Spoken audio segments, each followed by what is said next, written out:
Hello, everyone. Welcome back to another episode of the Selling Brain podcast. I'm the host of today's podcast, and let me just introduce myself for the people who don't know me. I am Abdullah, director at MADCAPT, where we help Amazon brands with PPC, creatives, and profitable brand growth. So today we have one of the special guests, Dan Coleman. He's the founder and CEO of 𝐸𝐞𝐬𝐬.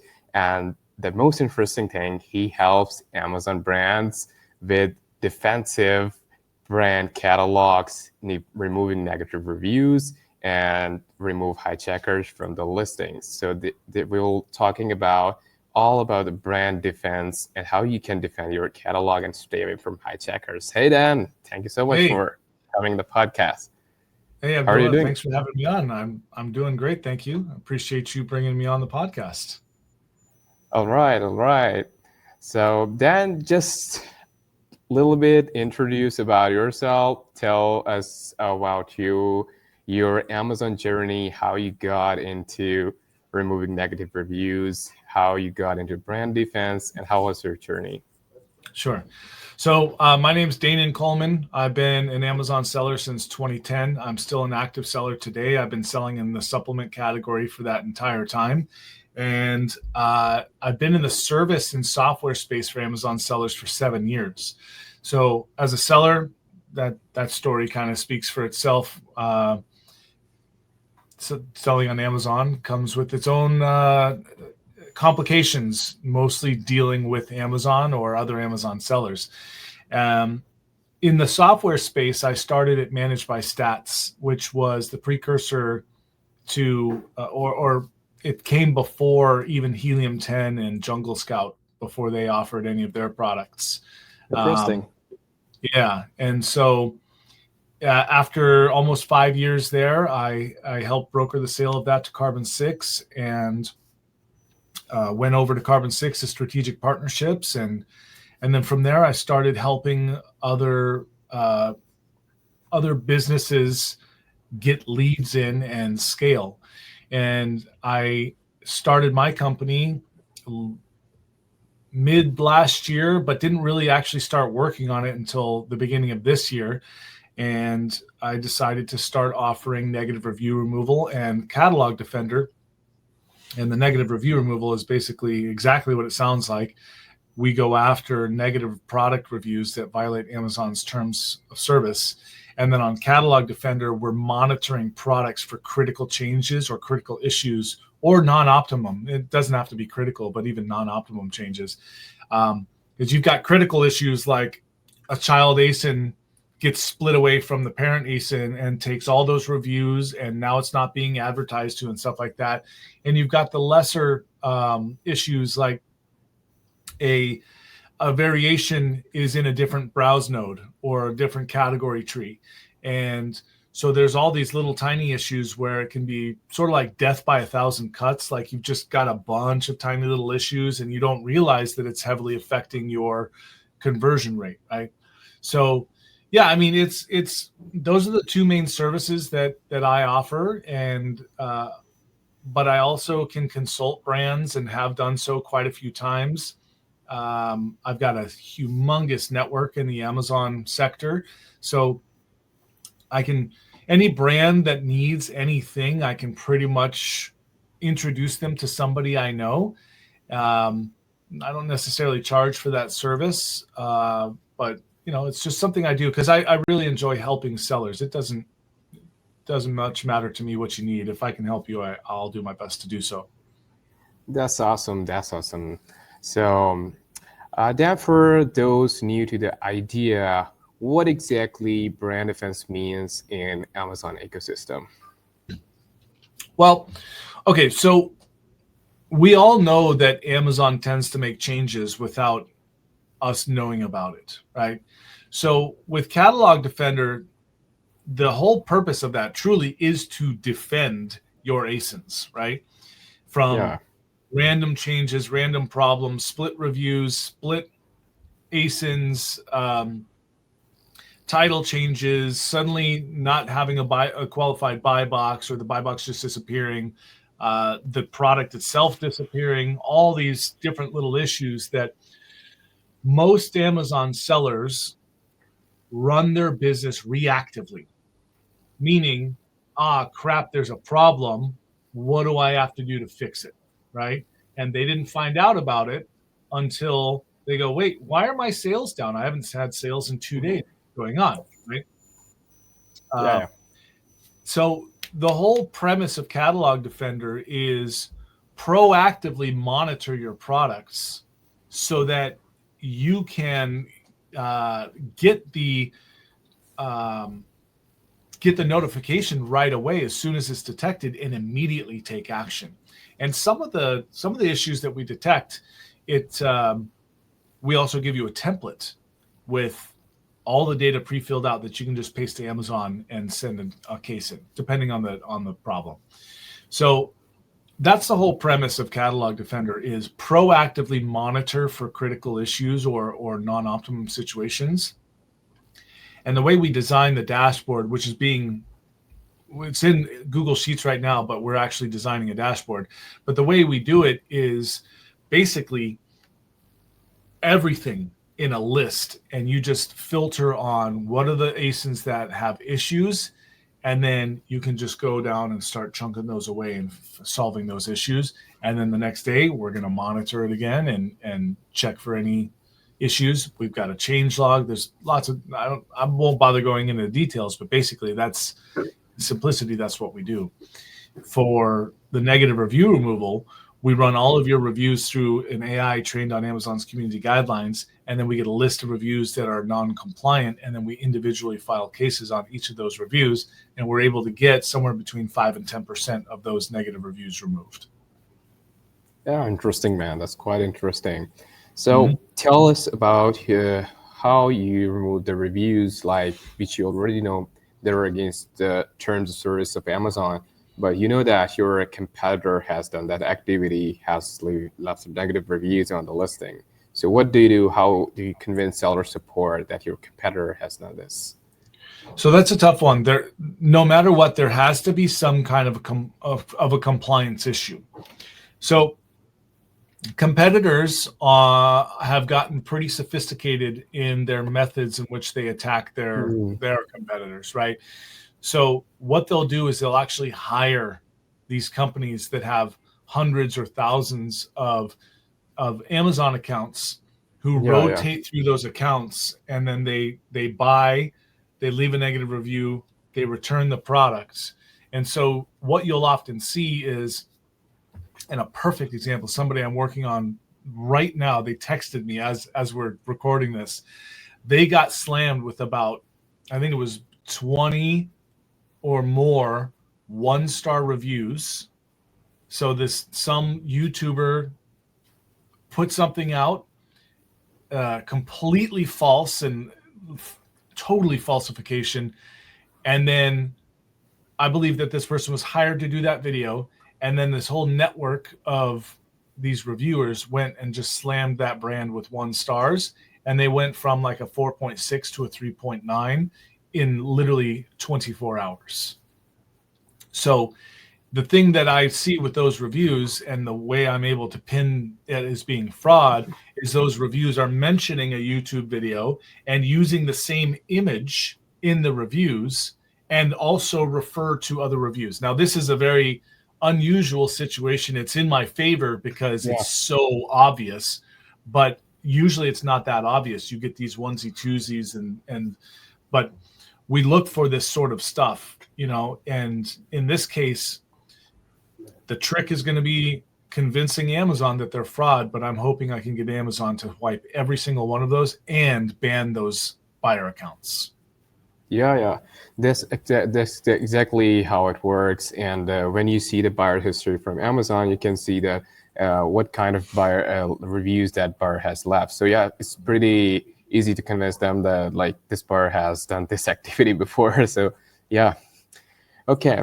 So you have said that before, like good defense is invisible. So can you please explain it, what it looks like for 7 and 8 figure sellers on Amazon? Yeah. So, I mean, basically, you want to be monitoring your ASINs on the regular, right? Most, when you're seven, and especially when you're eight figure, you typically have a brand manager. If it's not yourself, you've got a brand manager or that an is, agency even. or yeah, possibly an agency. But I find that agencies are mostly reactive as well. So most of my clients for Catalog Defender are actually agencies, Yeah. because now they can proactively monitor their clients' products. So we Mm. monitor many, many thousands of reviews, and they're mostly agency clients. Yeah. Because my whole purpose with ecom triage was be able to provide a service not just to brands but also to agencies that they can just let someone else worry about the things that cost them immense amounts of money, because nobody can remove reviews.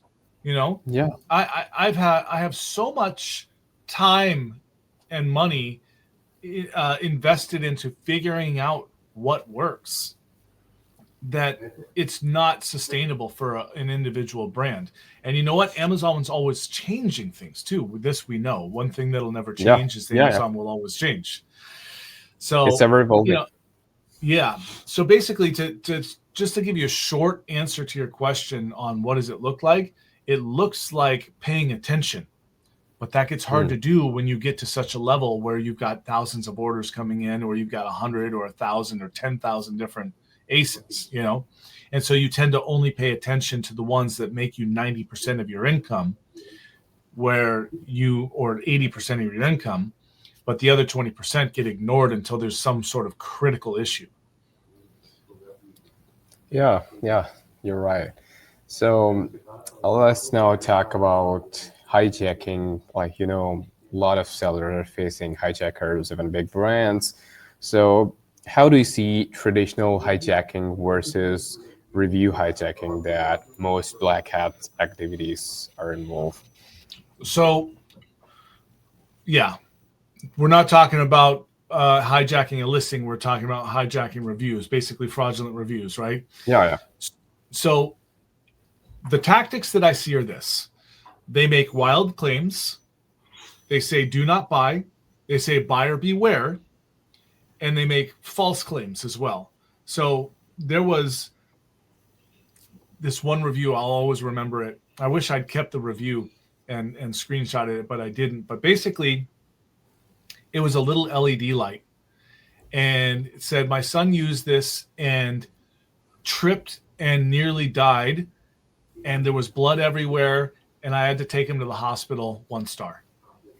Like, mm, yeah, that's insanity, right? yeah, Um, so stuff like that. That's the review is completely not about the product. It makes yeah, these crazy claims and uses these keywords that can get your listing flagged, right? yeah, And so that's what they're attempting to do, is get your listing flagged. So yeah, anyhow, they'll also, I don't see this, but I know they do this.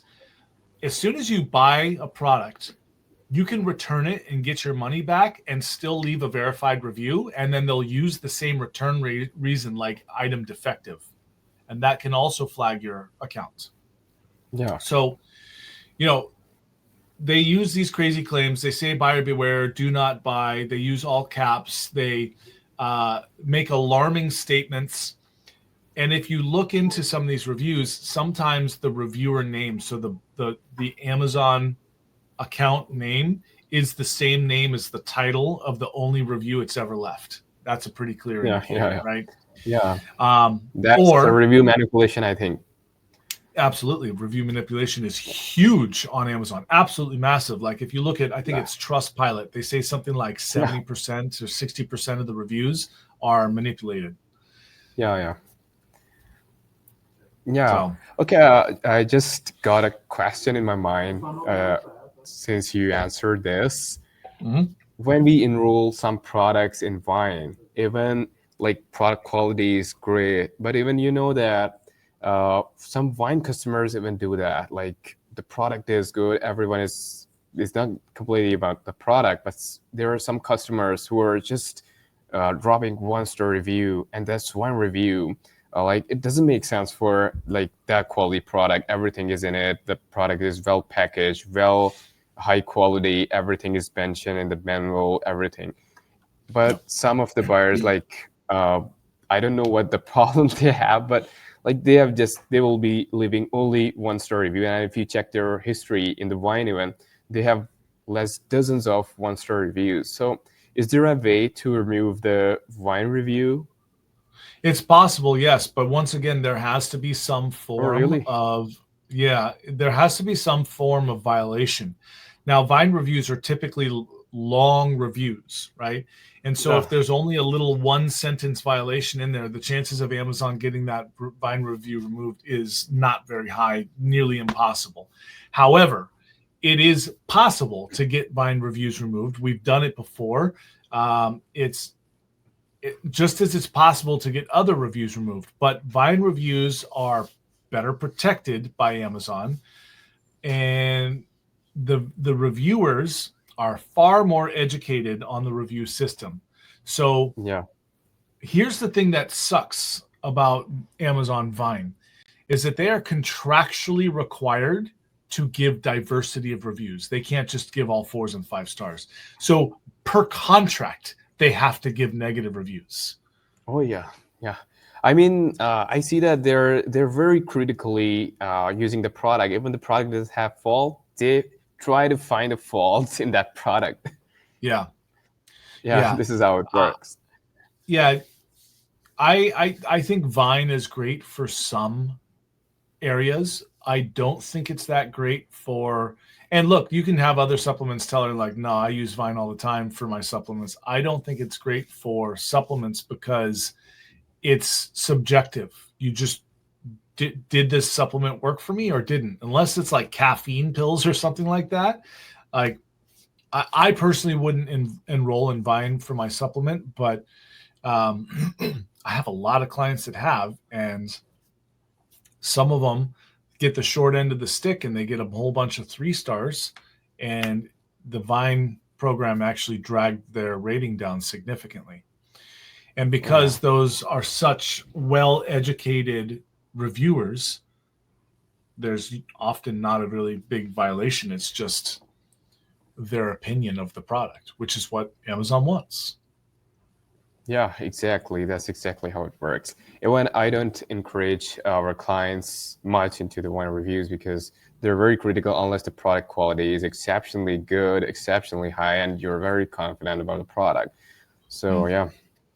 Okay, so then tell us about how does your catalog audit process looks like and what the red flags you're seeing while auditing the listing and catalog of the brand. So typically what that looks like is you give us your merchant token. We then download your entire catalog, and then we look for Oh, over 20 different issues with that are common on catalogs. It does not require any access to your account. We very just nice. it's all just data that's publicly available, and we're just doing comparisons and algorithms and leveraging a bit of AI to check for certain issues and see if we can get that resolved. So, and Oh, it's nice. extraordinarily affordable. Like a few of my customers told me within like a couple of weeks of signing up, like, yeah, you just saved me like 10 grand.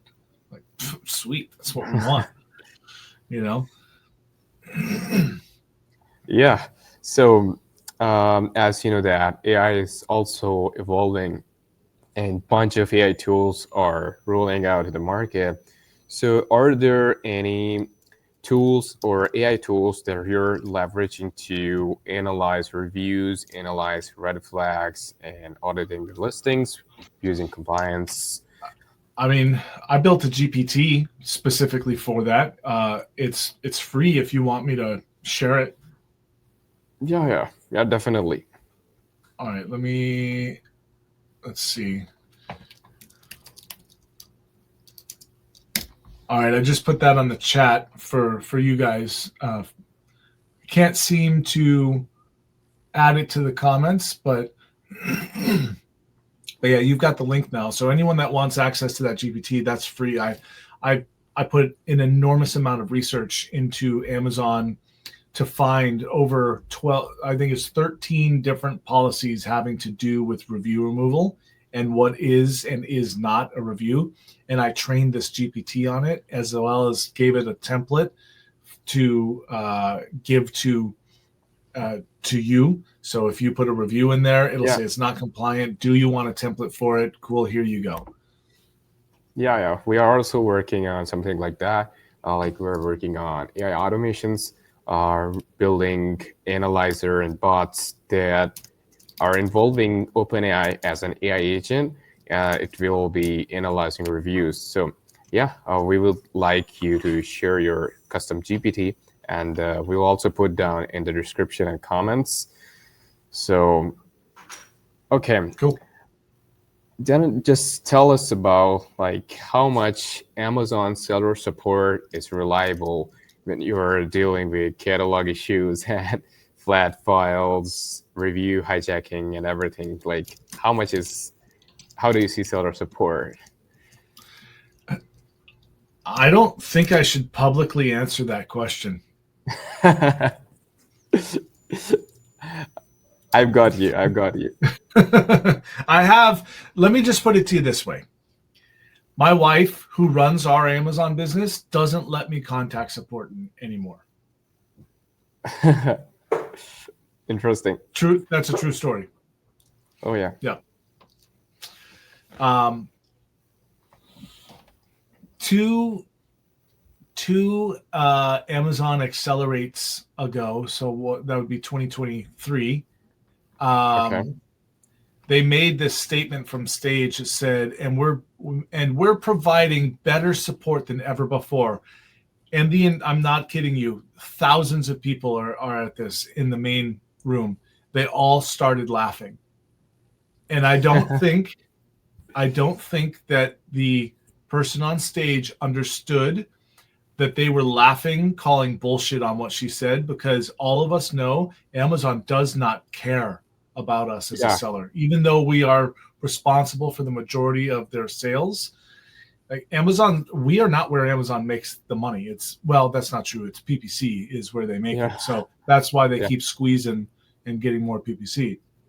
But seller support is crap. It's total crap. And Amazon's strategic account services, for the most part, also complete crap. And you have to pay for that. So when I started selling on Amazon, I had a person that I called in Arizona. I had her extension number. I just say, hey, this issue, that issue. And she said, oh, yeah, I see what's the problem. This is what's going on. Cool, that's fixed. Good, awesome, thanks. Bye, Amy. Right? Now, no, I have to go to someone that doesn't know shit about Amazon and have them read from a book that has nothing to do with the problem I have, and they won't escalate it until they go through certain steps. So anyhow, I'm going to stop talking about it because I honestly don't think that I should give you my real opinion of Amazon support, Amazon unsupport on a live call. That's insane. Yeah, this is what I mostly have noticed while I have been dealing some cases for our clients in seller support, like catalog issues for listings, creating new listings, resolving the catalog errors. So yeah, when you talk to them about your case, they're referring you to another support. Like for example, if you have a brand registry case, they will be referring you to the brand registry team, and they will be telling you the different story. And when you do the live chat, they're telling you a different story and wasting your hours of time. Like even after, let me just check it. They'll stay here in the chat. I will be just getting back. And after that, they completely ended with bullshit. And I have seen that mostly. They're still better on calls. Like if your issue isn't still resolving, when you get them on a call, still it's much better than you're opening a case with them with the support, because they don't even know what the case is about. Like they're directing you to another team that you then have to tell them about your problem from scratch. Like, this is the background, this is what we are facing, and this is the brand registry team has told us. So yeah, this is bullshit. Yeah, it's a definite issue, but yeah. All right. I think they Moving on will next. work on it. I think they will work on it in future for sellers. I hope they do, but it used to be, they used to really have very good support, but now it's, over the last 15 years, it's gotten worse, just steadily worse and worse and worse and worse. Yeah, it's getting worse actually. Okay, so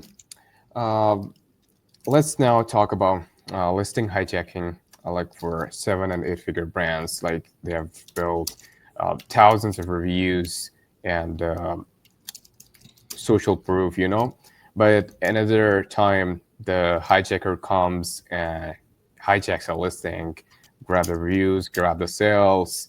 So what are the best practices and best techniques to ensure that you're defensive in your daily operations in your brand? So I'll quote a military term here: the best defense is a good offense. That's the best way you can do it. Proactively monitoring and proactively handling things, that's the best possible way to keep yourself defended. And the only way to do that is to have monitoring systems and gates in place. So it's that's the best place that's the best way to handle it, in my opinion, is know that it's going on and then take immediate action. Yeah. So thank you so much, Dan, for your valuable insights. You shared awesome sauce with our audience. Let me just recap it. Dan shared with listing hijacking and best practices to ensure that how 7 and 8 figure brands can stay defensive. And also, Dan told us about Amazon wine reviews and how you can even remove the wine reviews, and how they are actually ensuring that they remove the negative reviews.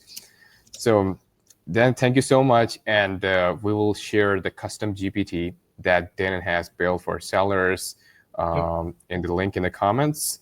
So again, thank you so much, Dan, for coming to this podcast and telling about your audience about brand defense and catalog. So I think we're done. Yep. See you guys again in the next